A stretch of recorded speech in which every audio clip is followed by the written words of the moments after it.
Yes guys, welcome back to another video. Welcome to the George Benson football channel for 6 things that we learned, which by the way, this might be one of the toughest 6 things we learned that has ever really been done here on the channel.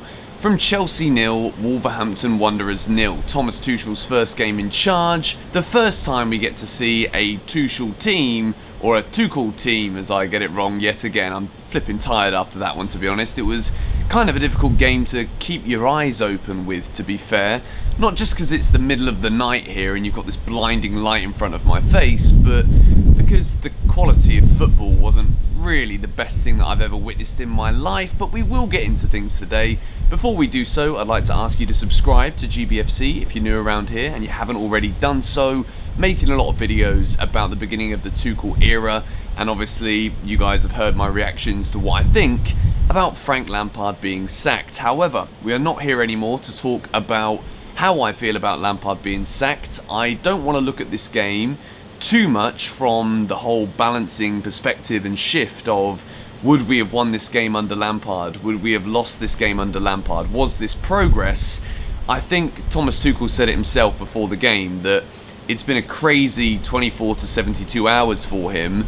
Obviously, in terms of the amount of contact and time he's had with the players, we're talking about 36 odd hours, or not even 36 hours. So the fact that he's gone up against a very difficult Wolverhampton Wanderers side, who, if we start talking about the game, I've seen teams come to Stamford Bridge and defend with absolutely everything they've got from minute 0 to minute 94, 95, but the 93 minutes of football we saw today, never seen anything like it really from Wolves. Their whole plan was just to walk around and waste as much time as possible. Not that there was really that much time that they actually wasted, but whenever they had a set piece, it was always about 60 seconds before they took it, and there was no urgency in their play whatsoever. They came to Stamford Bridge tonight to try and ride the storm that is new manager comes in, players trying to impress, Chelsea destined to attack as Tuchel teams always do, and Nuno Espirito Santo goes away with exactly what he was looking for. A boring 0-0 draw, but we start off today with box number 1, and it is a green box for the man who I thought was Chelsea's best player in this game, Callum Hudson-Odoi.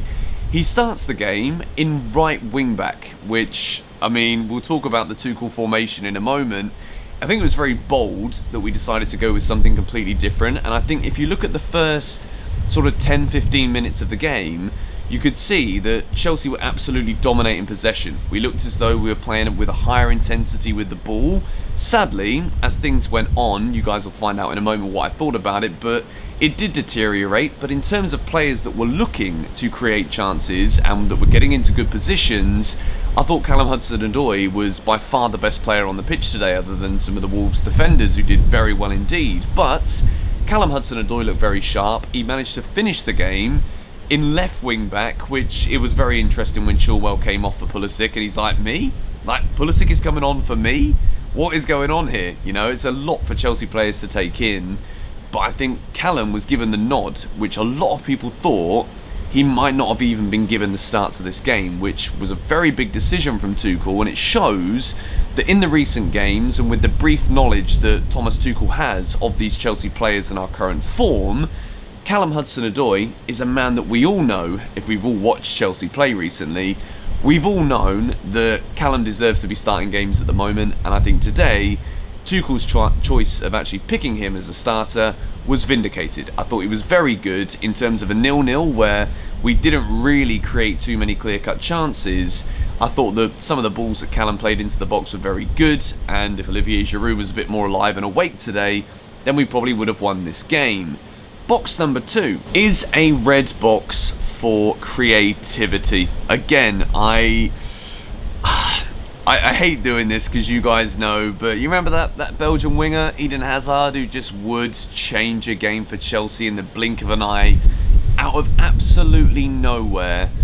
I missed him tonight. You know, I don't know if it was just me and my sentiment for Lampard, thinking like, you know, there's something missing here, something doesn't feel quite right. And it would have been wonderful if we'd have had that Belgian wizard on the pitch. But in terms of the way that Chelsea were potent, or, you know, lacking in potency as the case may be, the creativity today was off which again has been a staple part of the Chelsea footballing diet now for quite some time. You know, when we get into the final third, we don't look as though we know how we're going to score. You know, players that arrive into the box, we've seen Mason Mount score goals recently, but he didn't even start tonight. I think we did lack his creativity as well. With Kovacic and Jorginho in there, I thought Kovacic had a very good game. We're going to talk about him in a moment. As for Jorginho, I have said it so many times here on this channel, I really struggle to see what he brings to this team. I think in terms of shape, he does make things look a bit more secure, but is it really just an aesthetic thing as opposed to what he's actually doing with and without the ball?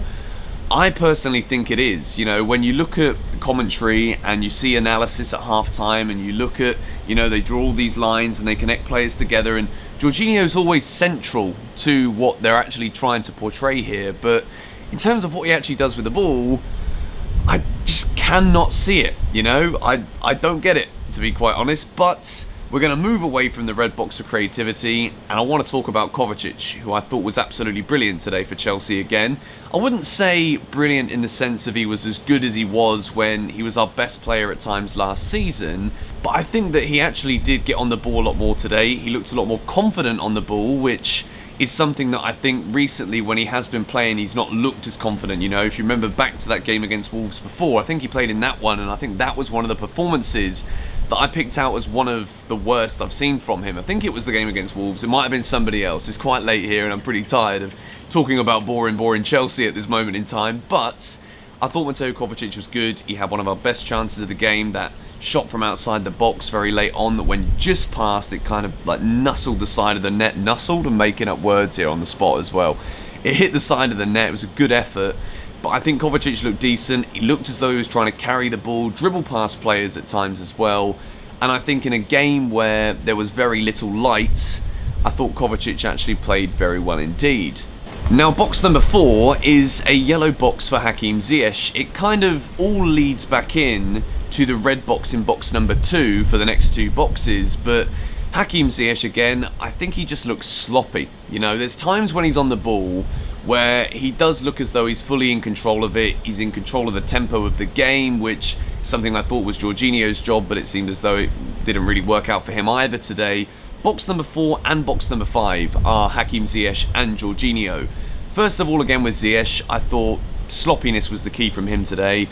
In the final third, I think sometimes the passes that he makes are, you know, he's a little too lazy on the ball. I think he needs to be trying to play these incisive passes more often. There were times in the first half where he did link up very nicely indeed with Callum Hudson-Odoi, and I think it wouldn't have been as obvious for me to single out Hakim Ziyech today if one of those Hudson-Odoi crosses would have been connected, because Hakim Ziyech was the connector in the interplay in the build-up to those chances, or half chances you can call them.